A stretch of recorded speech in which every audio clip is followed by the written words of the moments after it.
Assalamualaikum warahmatullahi wabarakatuh. Perkenalkan, nama saya Muhammad Rifaldi dari HTN 2. Di sini saya akan sedikit menganalisis video tentang menata otonomi daerah. Pemahaman yang dapat saya tarik adalah bahwa otonomi daerah yang telah berlangsung lebih dari 2 dekade tengah berada pada fase evaluasi dan penataan ulang.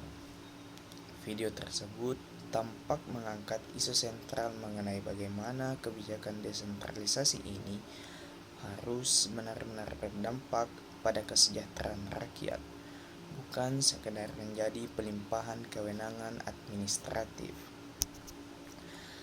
Tema yang diusung dengan otonomi daerah kita wujudkan astacita mengindikasikan adanya upaya untuk menyelaraskan kemandirian daerah dengan visi besar pembangunan nasional pemerintah pusat. Dari video ini terdapat beberapa nilai penting yang dapat dipetik. Yang pertama, video ini memberikan gambaran tentang bagaimana otonomi daerah tidak lagi dilihat sebagai tujuan akhir, melainkan sebagai instrumen strategis. Ada pengakuan bahwa sinergi antara pemerintah pusat dan daerah adalah kunci keberhasilan, serta bahwa setiap kebijakan harus berpijak pada kebutuhan dan potensi lokal. Penayangan ini menyoroti tantangan utama yang dihadapi, seperti rendahnya kapasitas fiskal yang masih sangat bergantung pada dana transfer pusat, ketimpangan pembangunan antar wilayah, dan kompleksitas tata kelola. Hal ini menjadi pelajaran bahwa otonomi bukanlah resep instan, melainkan proses yang membutuhkan perbaikan berkelanjutan. Dan yang ketiga, video ini berfungsi sebagai pengingat bahwa peringatan hari besar sebaiknya menjadi momentum untuk refleksi dan evaluasi. Otonomi daerah harus diukur dari dampak nyatanya terhadap kualitas pelayanan publik, pendidikan, dan kesehatan. Saya berpendapat bahwa upaya menata otonomi daerah merupakan langkah yang sangat tepat dan krusial. Selama ini, desentralisasi seringkali terhenti pada aspek administratif dan belum sepenuhnya mentransformasi kesejahteraan rakyat di akar rumput.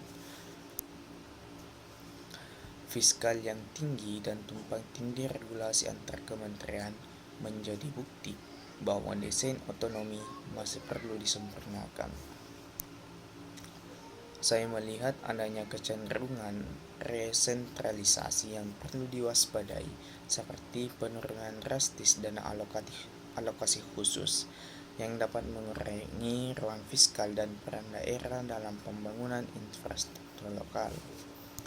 Namun, di sisi lain, pendekatan yang lebih asimetris, di mana kewenangan dan pembagian anggaran disesuaikan dengan kapasitas dan karakteristik unik di setiap daerah, adalah gagasan yang sangat konstruktif.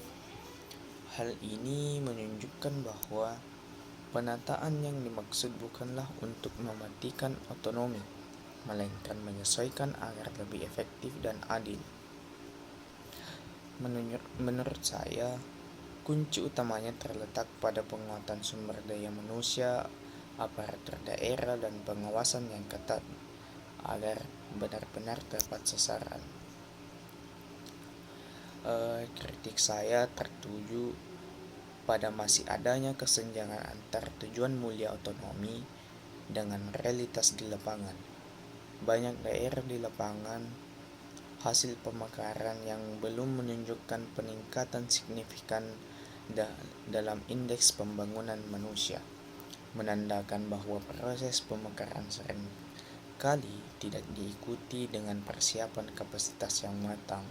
Selain itu, inovasi daerah masih terhambat oleh regulasi pusat yang kaku dan birokrasi yang belum sepenuhnya lincah.